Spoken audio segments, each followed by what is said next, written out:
game is Browns at the Cowboys. The line opened up Cowboys -5.5. It's down to 4.5, and there's been some sharp money coming in on Cleveland. So who do you like in this game?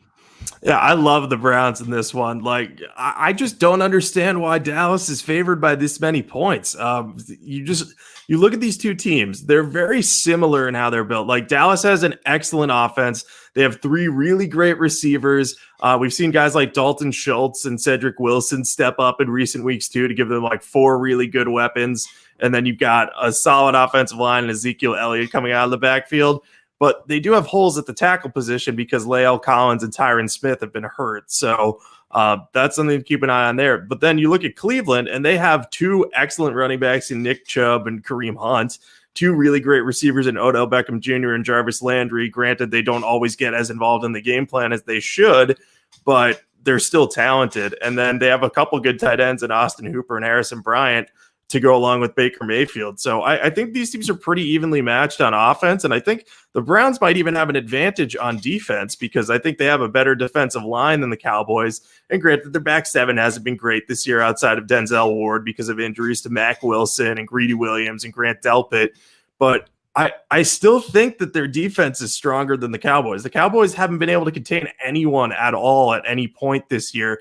Well, actually, no, they contained the Rams in the second half of the first game, but at that point, they had already given up 20 points. Last week, we saw them get torn apart by the Seahawks. The previous week, they were torn apart by the Falcons. And I just think Baker Mayfield's going to be able to keep pace with the Cowboys on offense. So I think there's a chance the Browns could win this game. I don't know if it happens outright, but I think they should absolutely cover because I could envision a scenario in which the Browns get up big early because they take advantage of that Dallas defense, which is possibly going to be missing Chidobe Awuzie, which is not good because they're already not good at cornerback. And then you're talking about the Dallas offense. If they still have holes at the tackle position and they're facing Myles Garrett, that could really rattle Dak Prescott. So I'm all over the Browns here. I'll probably go for 3 or 4 units. I'll need to check the injury report to see how the tackles are doing. But I feel like this game, this spread is just way off. It's one of my favorite lines being off of the week because I feel like we can really take advantage of this, especially since we're going through key numbers of 3 and 4. Yeah, that's for sure. I completely agree. This line's way off. I made this line Dallas -1.5. I actually have Cleveland slightly better than Dallas. And then Dallas gets 2 points for being at home. So that's how I came up with that. The Cowboys are the most overrated team in the NFL, I think. Like, right now, like maybe in a few weeks when they get a lot of players back from injury, they'll be better. But right now they're missing 8 starters, I think, maybe 9 starters.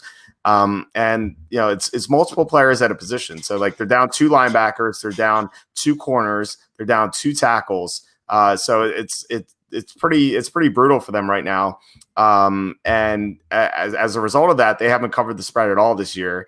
And they would be 0-3 straight up if that onside kick didn't roll their way. So, who are they to be favored by 4.5 over the Browns, who are getting healthier? The Browns in week 1 were missing a lot of players like the Cowboys are now.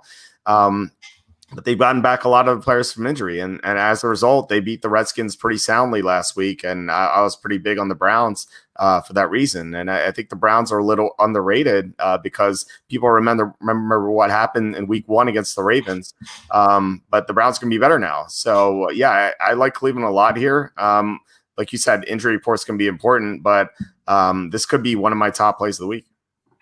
Yeah, I think it is going to probably end up being my top play of the week. There's just not a lot to like about the Cowboys. I totally agree with you. Like, they could be 0-3, and people just overrate them because they're the Cowboys. And yeah, I'm not trying to take away anything from their offense. Their offense is really good, but their defense is bad, and their team in general isn't healthy. So you can have as many weapons as you want, but it doesn't always translate to wins. I mean, we've seen that in Atlanta last year and this year. Atlanta's 0-3 despite having a really good receiving core and a quarterback.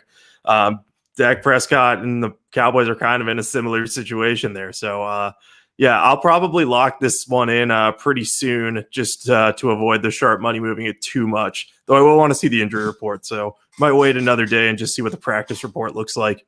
Yeah, it's always a tough spot. Like it's the old question. Like, do you go with more information or do you go with a better number?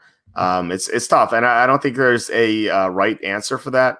But something I mentioned 2 weeks ago when we had a similar game, Atlanta at Dallas, usually if the line moves this way and it keeps going down, you still want to go with the underdog in that case, or go with the sharp side, because the line movement usually doesn't change the result of the game against the spread. So personally, I'd rather wait for the information.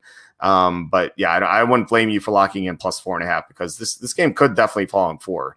And if you get plus 3.5, like, you're going to feel stupid if you didn't lock in 4.5. So it's a tough spot. So